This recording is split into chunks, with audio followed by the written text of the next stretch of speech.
Depuis presque 10 ans, on a vu se développer énormément ce qu'on appelle la mode unisexe.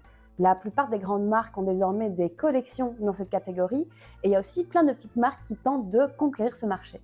Alors c'est génial, ça veut dire qu'on va enfin s'affranchir des normes de genre dans la mode? Pas vraiment. Je m'appelle Asia Cara, je suis créatrice d'une marque de vêtements non genrés. Et non, c'est pas du tout la même chose que la mode unisexe. Mais alors pourquoi faut-il en finir avec la mode unisexe? Sans vouloir jouer les fans d'étymologie, dans le mot unisexe, il y a sexe. Unisexe, selon la définition du Larousse, ça veut dire qui convient indifféremment à l'un ou l'autre sexe. Donc ça, c'est unisexe. Oui. Et ça? Oui. Ça, c'est unisexe. Oui. Et ça alors? Ah non! Ce mot unisexe sous-entend donc qu'il y a deux sexes biologiques. Et déjà ça pourrait être un peu remis en question puisqu'il existe des personnes intersexes, c'est-à-dire des personnes qui cumulent des caractéristiques, soit des chromosomes, des organes génitaux, etc., de l'un et l'autre sexe. Mais bon, on va leur accorder le bénéfice du doute et dire que unisexe, ça veut dire qui convient indifféremment à tous les sexes, intersexes compris. Mais le problème, il est quand même pas réglé. Parce que qu'est-ce qui fait que ce morceau de tissu ne convient pas à tous les sexes? Il est extensible, il existe en plusieurs tailles. Ce qui fait que ça ne convient pas à tous les sexes, ce sont deux éléments. Il est rose et c'est une jupe. Et est-ce que ce que j'ai dans l'entrejambe a un rapport avec ça? Non. Est-ce que mes chromosomes ont un lien avec ça? En fait, ce qu'on appelle communément unisexe, ce serait plutôt unigenre, donc qui convient à tous les genres. Et malheureusement, ça ne me va pas non plus. Encore une fois, il faut comprendre que le genre, c'est une identité que chaque personne a la possibilité de définir ou redéfinir. Et oui, le genre n'est pas binaire, il n'y a pas juste homme et femme. Il existe aussi plein d'autres genres, comme par exemple non-binaire, agenre, gender fluide.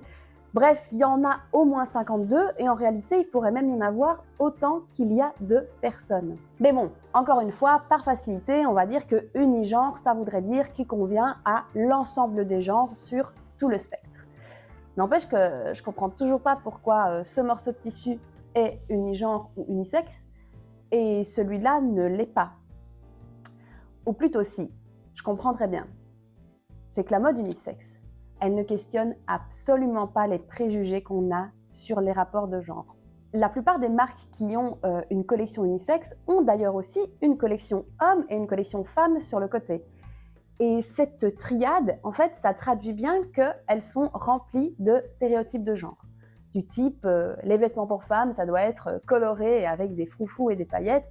Les vêtements pour hommes, ça doit être sobre, pratique et confortable. Par exemple aussi, les talons c'est pour les femmes, les mocassins c'est pour les hommes, les femmes peuvent avoir des mocassins mais ça ne peut pas être les mêmes, ou encore un homme c'est grand, fort, musclé, une femme c'est une personne fine avec beaucoup de hanches et beaucoup de poitrine. Ces derniers stéréotypes qui concernent donc le corps des personnes, ça se traduit très bien dans les guides de taille. Moi, au début du lancement de ma marque de vêtements non genrés, j'ai essayé de créer un guide de taille qui rassemblerait tous les genres sous la même coupe. Et en faisant mes recherches, j'ai trouvé ça. Et ça. Et pour finir, ce genre de truc. Beaucoup de ces marques qui font une mode donc soi-disant unisexe, on voit qu'elles ont encore tendance à différencier les hommes et les femmes et aussi à les hiérarchiser. C'est la taille homme qui sert de base et les femmes n'ont qu'à s'adapter et prendre très souvent une taille plus petite. Finalement, c'est un peu comme dans la langue française où le masculin l'emporte. Pour rappel, c'est une règle de grammaire qui est ultra sexiste, qui a été inventée au XVIIe siècle et qui dit quand deux genres grammaticaux se rencontrent, c'est le genre le plus noble qui doit l'emporter. Je vous laisse deviner lequel est le plus noble. Exact, c'est le genre masculin. Pourquoi? Parce que des mecs, à un moment, ont décidé que c'était le cas. Donc non, ça n'a rien à voir avec la facilité d'écrire ou d'apprendre le français. C'est clairement une règle qui a été établie dans un but sexiste complètement assumé à l'époque. Donc oui, un peu comme avec la langue, on voit apparaître dans le vêtement une sorte de masculin neutre, tant dans les guides des tailles que dans le style des vêtements. Cette notion de masculin neutre que j'ai évoquée il y a un instant, elle se retrouve également dans l'esthétique de la mode unisexe. En gros, l'unisexe, c'est pas tout à fait ce qui peut être porté par n'importe quel genre, on en a un peu parlé, c'est plutôt ce qui est déjà porté par des personnes des deux genres dominants, des hommes et des femmes. Dans la mode unisexe, on retrouve des hoodies, des t-shirts, des pantalons un peu larges, des baskets.